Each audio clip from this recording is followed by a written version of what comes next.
After Hurricane Katrina, in a move that stunned the country, local authorities in New Orleans went door to door, confiscating firearms from law-abiding citizens. That event was so controversial it led to a brand new federal law to restrict those kinds of actions in the future. More recently, during the COVID-19 pandemic, FEMA used its authority under the Defense Production Act to coordinate and manage massive shipments of medical supplies. State officials and hospitals found that their orders for masks and equipment were being managed at a federal level to prioritize the national stockpile over their individual orders. The power to take what you have in an emergency isn't some conspiracy theory, it's a known feature of established policy, though how and when it's applied is a hot-button issue. The heart of the matter is this. In a major crisis, the government's #1 goal will be its own survival and keeping public order. Your personal preps might just be seen as a resource to help them achieve that goal. So, what are they coming for first? What items will be the most valuable for them to maintain control? Today, we're breaking down the top 11 items most likely to be targeted for confiscation, requisition, or seizure, leaving unprepared people in a very bad spot.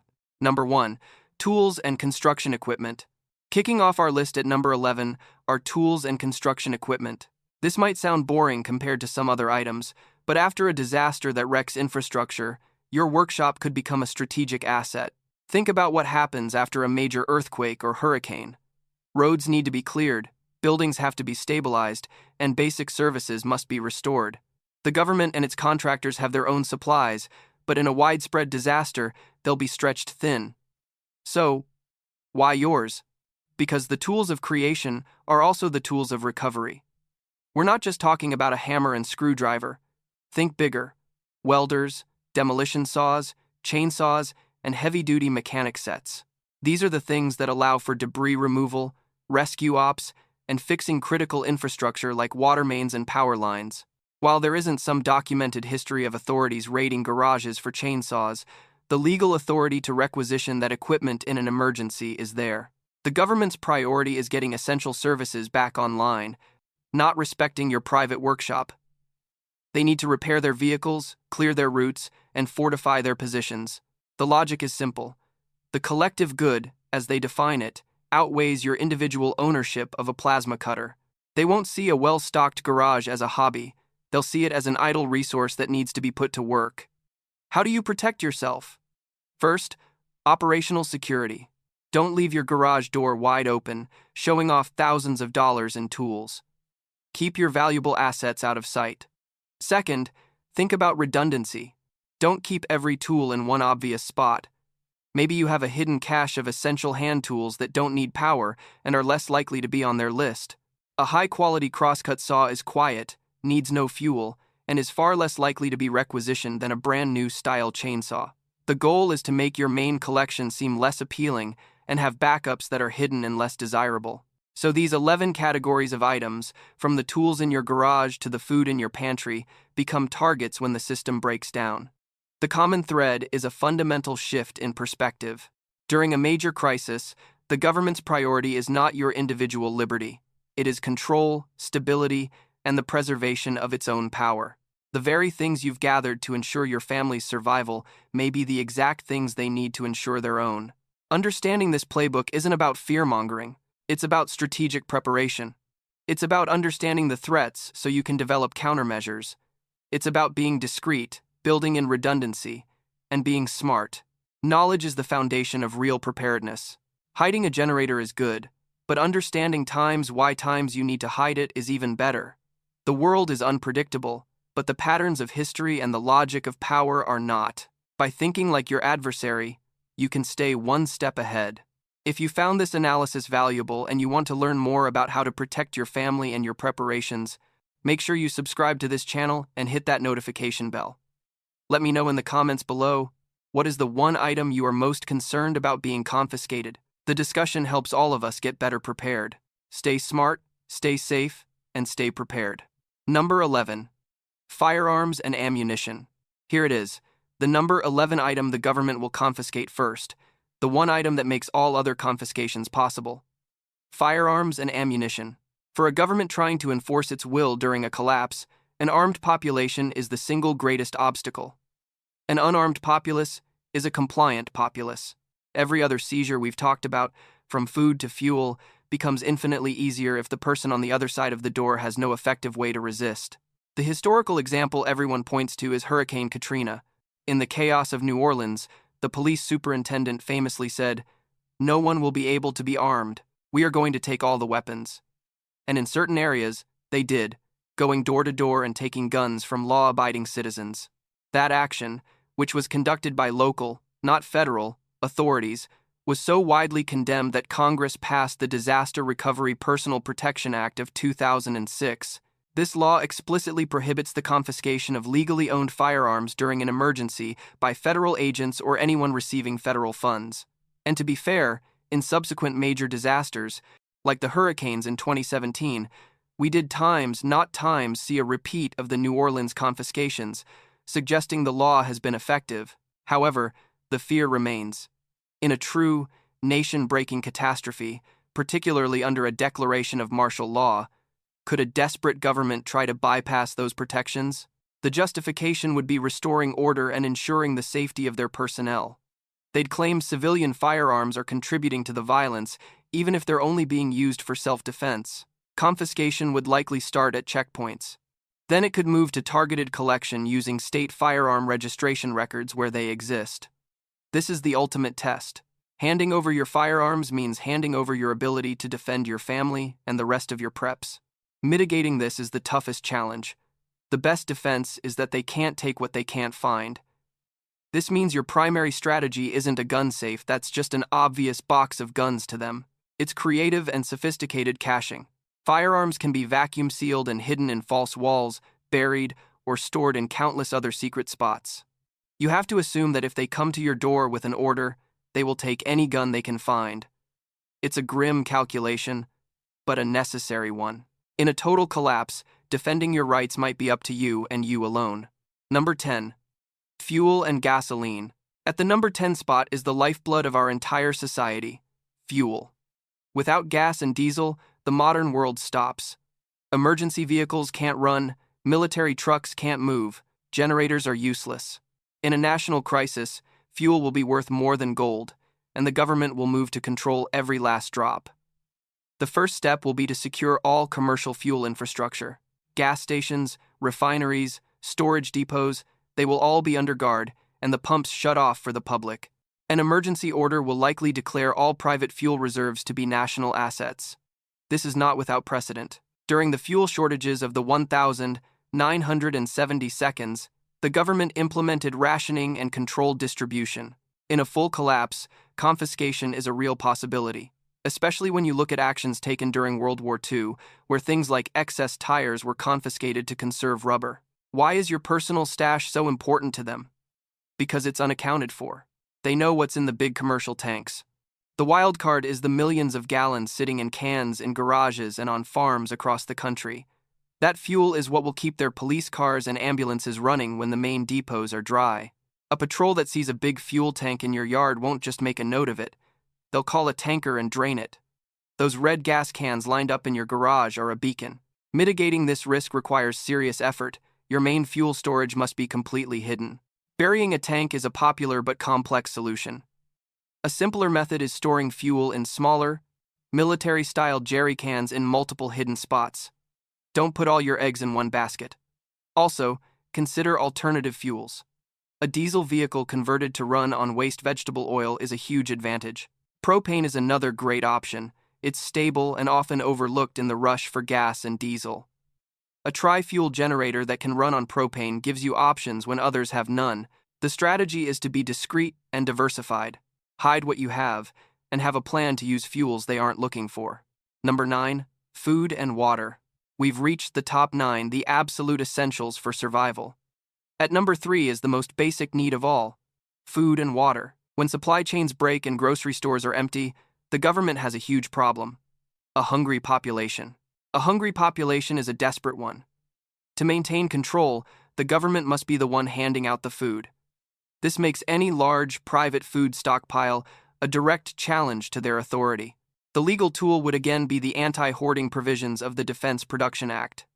As mentioned, these laws have historically been aimed at commercial operations. But in a true famine, It's not hard to imagine that definition being expanded. An executive order could declare that any household with more than a 30-day supply of food must surrender the rest for equitable redistribution. They won't call it confiscation. They'll call it a community food drive or a rationing program. They'll frame it as a patriotic duty. National Guard troops might go door to door, not with guns drawn at first, but with clipboards, conducting a survey of food reserves. They'll ask how many people live there and how much food you have. Lying could bring serious penalties. Complying would mean watching your family's lifeline get loaded onto a truck. Your 25-year supply of freeze-dried food in neat buckets in the garage, it's the first thing they'll take. It's easy to count, easy to carry, and it's an obvious sign you have way more than you need in the short term. The same goes for large, visible water tanks. The mitigation strategy is the deep pantry concept. Instead of a huge, obvious hoard of prepper food, you build a pantry that looks like a well-stocked but normal kitchen. It's less obvious and harder to justify taking. Your true long-term reserves need to be hidden. This is where you get creative with false walls, underground caches, and hidden compartments. Water is harder to hide in bulk. The key here is replenishment. Having multiple high-quality water filters is more important than having 1,000 gallons of stored water that can be taken. A filter is small, easy to hide, and gives you the ability to produce clean water indefinitely. It represents capability, not just a stockpile. Number 8. Medical supplies and pharmaceuticals. At number 8 is a category where confiscation isn't just about logistics, it's framed as being about morality. Medical supplies. In any major disaster, a public health crisis is almost guaranteed. The demand for medical care will overwhelm the system. Hospitals will be overrun, and supply chains will be broken. That's when the government will start eyeing private stockpiles.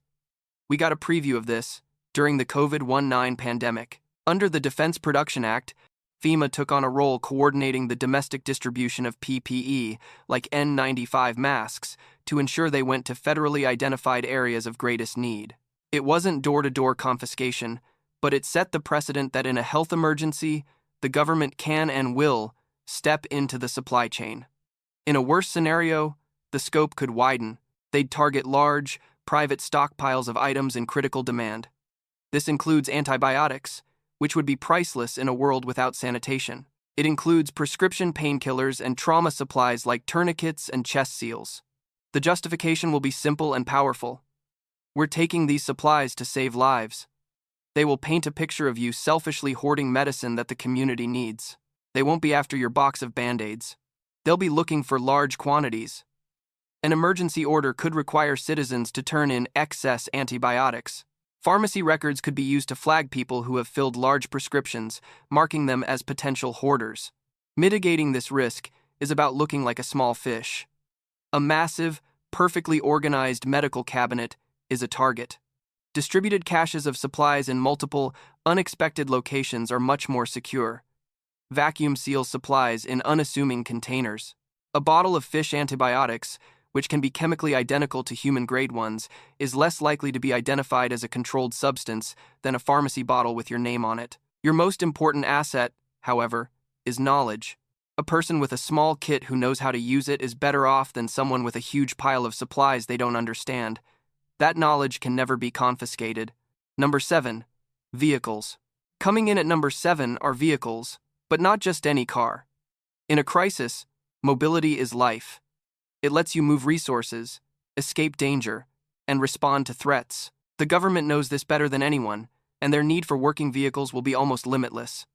They'll need to transport troops, move supplies, and run patrols. Their own fleets can be damaged or just overwhelmed by the sheer scale of the disaster.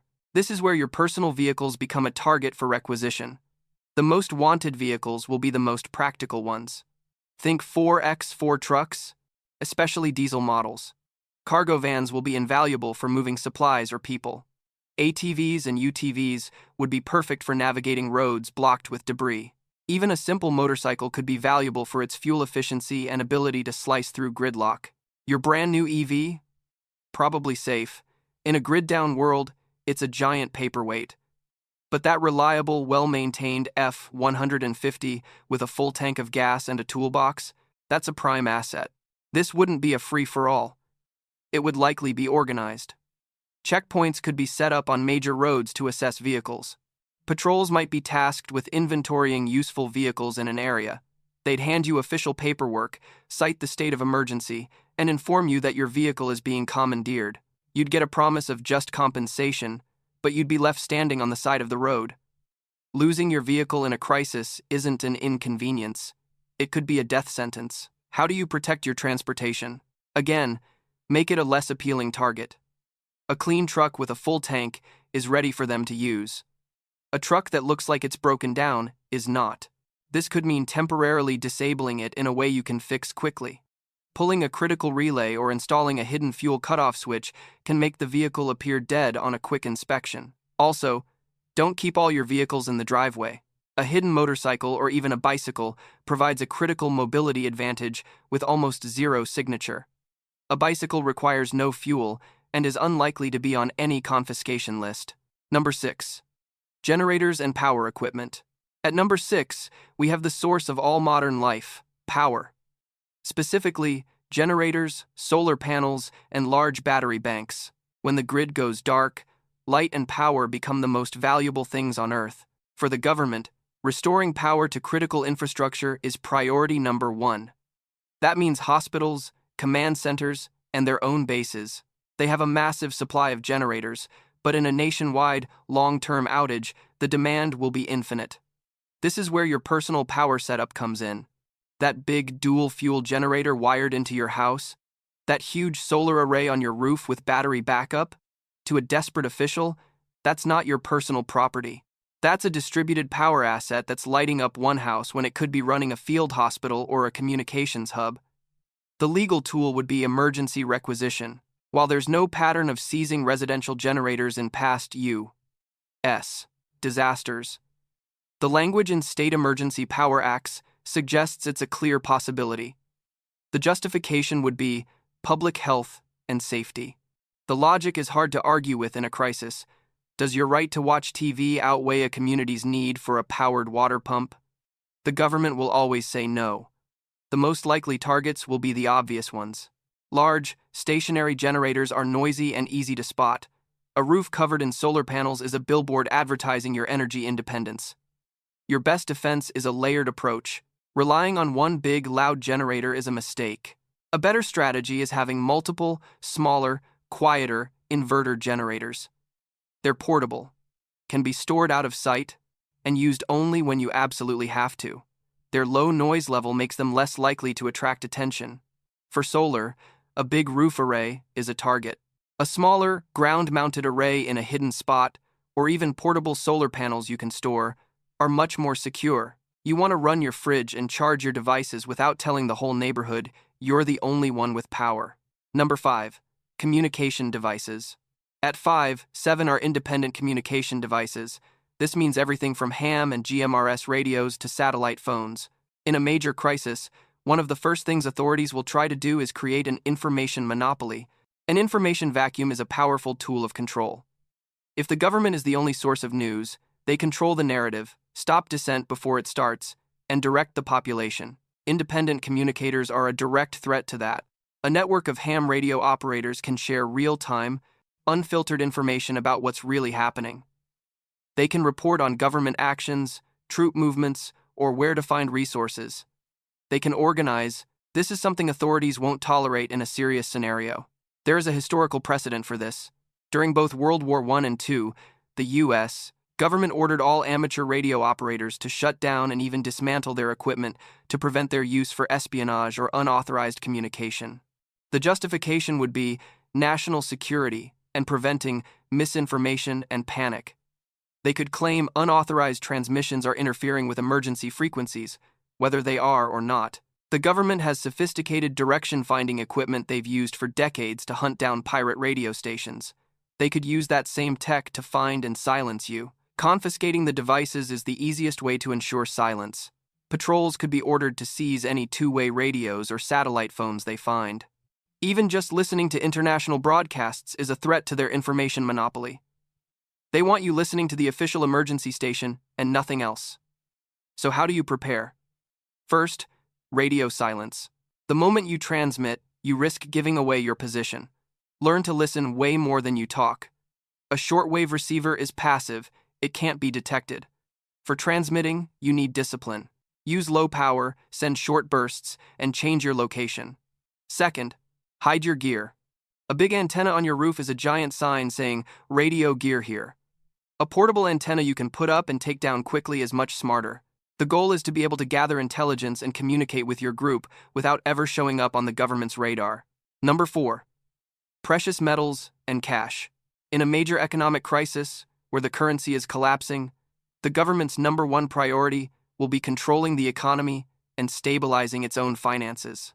That makes your private, off-the-books wealth a direct target. Let's talk gold and silver. A lot of people hold these as a hedge against inflation. The government knows this, and there's a clear historical precedent here. In 1933, President Franklin D. Roosevelt signed Executive Order 6102. This order outlawed the hoarding of gold coin and bullion.